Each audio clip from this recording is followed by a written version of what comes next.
Hello, welcome back to my channel. I'm Gerard, a witch of Earth's Curious Goods, and today I decided that I wanted to do a video on eggs and eggshells in particular, and let's use it in witchcraft. So if this sounds interesting to you, keep on watching, and without further ado, let's begin. So before we begin, I want to go over that what I'm about to show you is not how to make cascarilla. That is a whole different type of magic for eggshells. What I'm about to show you is just eggshells in witchcraft, okay? And there's a lot of differences in cascarilla and how to make that versus what I'm about to show you how to make. And this is strictly for protection versus cascarilla, for instance, can be used in multitudes of things. Not to say that eggshells can't be used in other parts of witchcraft.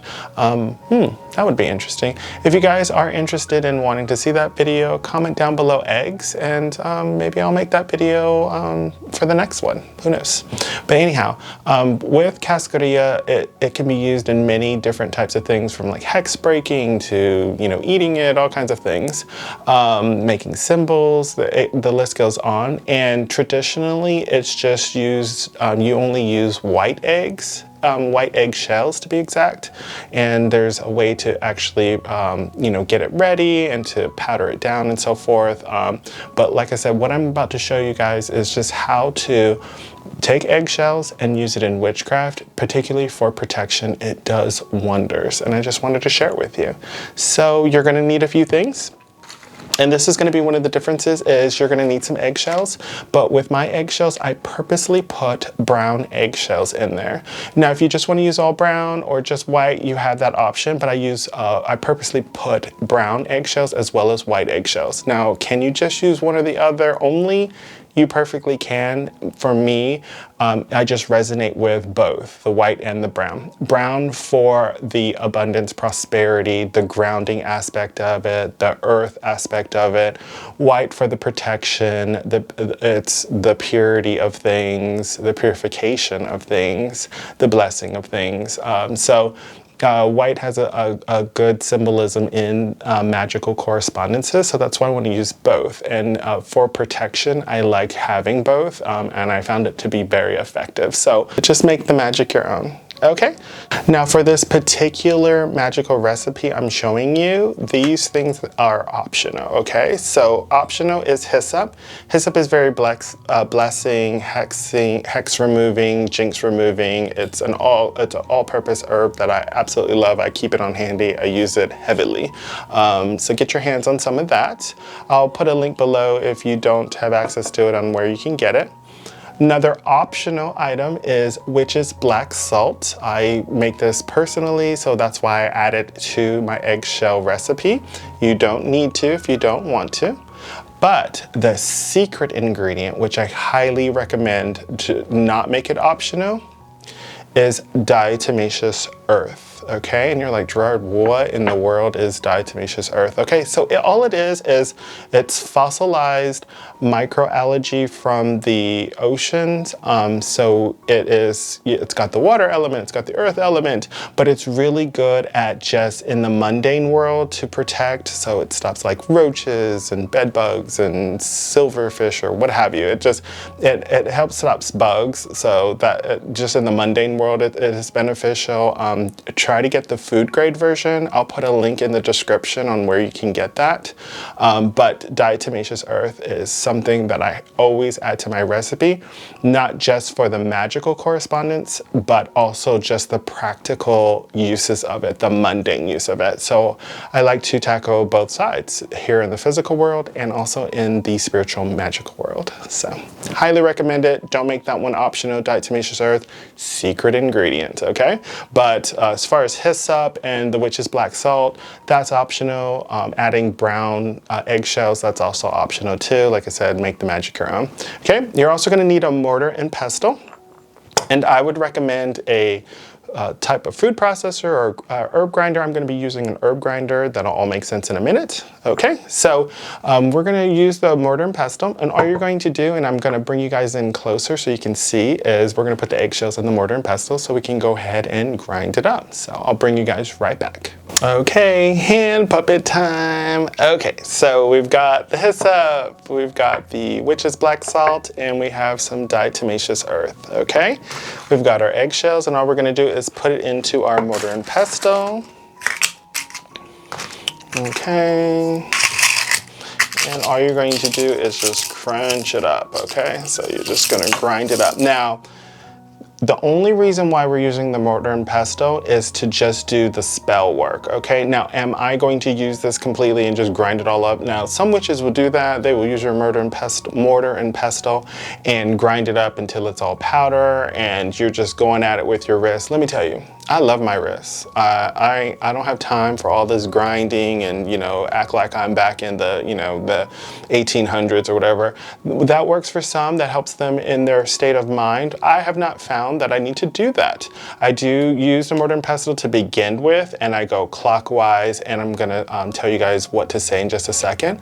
But I finish this off in an herb grinder. So I just begin this process, I put the spell, and then I use modern technology. I am a modern witch, okay? I'm a practical witch. Time is important. It is very valuable, in my opinion, here on this earth. So I don't have time to be spending hours and hours or whatever to just grind this up into some powder when I have technology that can do that a lot more efficiently and faster. But this first part, to add my magic into it, I do agree that the mortar and pestle should be used to begin with, not to end with though. So, just my opinion, this is what I do. You can follow that along, make the magic your own, what have you, okay? So we're gonna begin here. And as I'm grinding, okay, all I'm doing is seeing protective energy.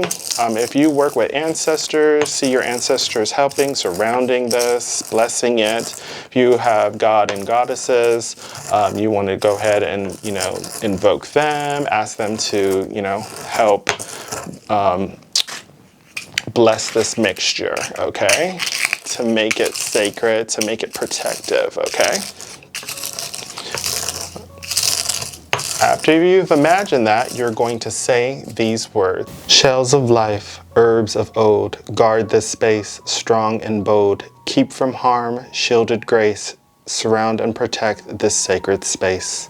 And you're gonna just say that you can do it in your head, you can do it out loud. Me, I tend to just say it a few times, and then I just visualize really well, okay?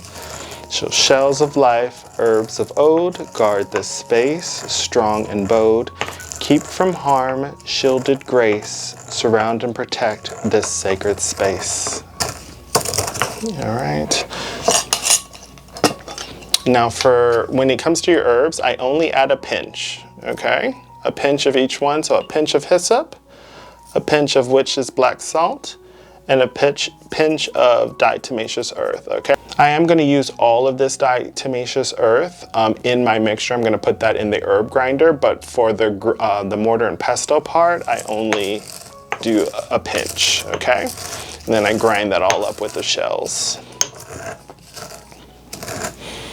You know, and right now I'm just grinding it because, like I said, I am going to use technology to the herb grinder to finish this off, but I'm just putting my energy into it, going clockwise, visualizing the hyssop, the witch's black salt combining, the diatomaceous earth combining. All right, when you've got it grinded up, it should look something like this. Okay, so as you can tell, the shells, the hyssop, the witch's black salt, and diatomaceous earth is all mixed in here. Now, if you're just using the mortar and pestle, you're not going to stop here. You're going to keep grinding it until it's more of a powder form. But for me, I'm stopping here because, of course, my wrist and, you know, let's speed this up. So I'm going to put it in my herb grinder.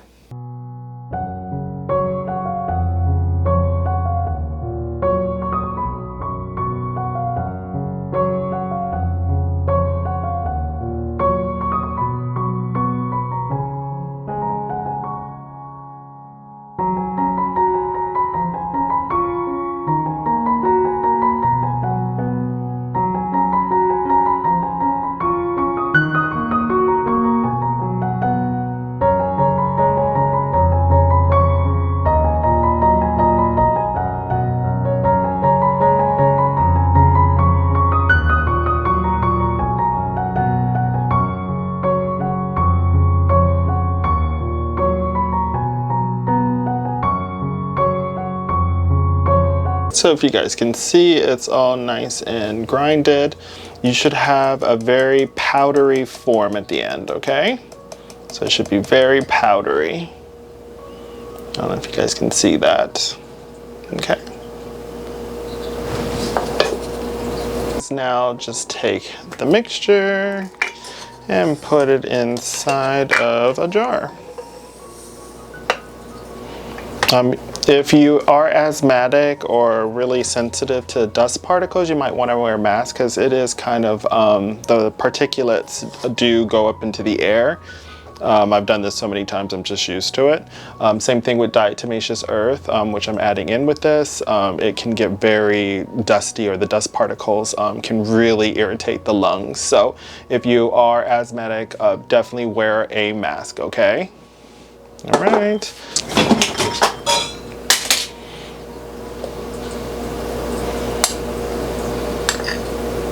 Alrighty. Now all I'm gonna do is just put a lid on it, shake it up, just get that mixture, the egg and the diatomaceous earth mixed in. Perfect. All right, so at the very end, you should have a mixture that looks like this. Very powdery, so good. All right. Now comes the simple part. All you're going to do is take your mixture and you are going to sprinkle it across your thresholds. Now me in particular, I'm renewing my doorway threshold. So what I'm going to do is just sprinkle it across my threshold. Now, if you have roommates or you're not out of the broom closet, you may want to do this more inconspicuous. You don't need to do a line. I would just put this in a container, put it near the doorway. But for me, this is my space and I don't really care if you see it. If you ask, I'll tell you. I'm like, it's to protect my sacred space. I will say that I do have a dog and Butterbee doesn't mess with it. This is food grade, so it is safe, at least for a dog. Obviously, check with your vet, but as far as I've been doing this for a few years now, and Butterbee has messed with it a few times and he is totally fine. But of course, you know, every animal can be different. So do check with, you know, I'm not a professional as far as animals go, but I can just tell you from experience, my dog has not had any issues. Okay, once I set that through, I just hold my hands over and I repeat that spell that I taught you guys as you were grinding it up. Shells of life, herbs of old, guard this space strong and bold. Keep from harm, shielded grace, surround and protect this sacred space. Okay. Now, once you've already got your line of protection, I do, you know, also do just on the actual threshold itself. Some witches will put it under a rug. I don't do that part.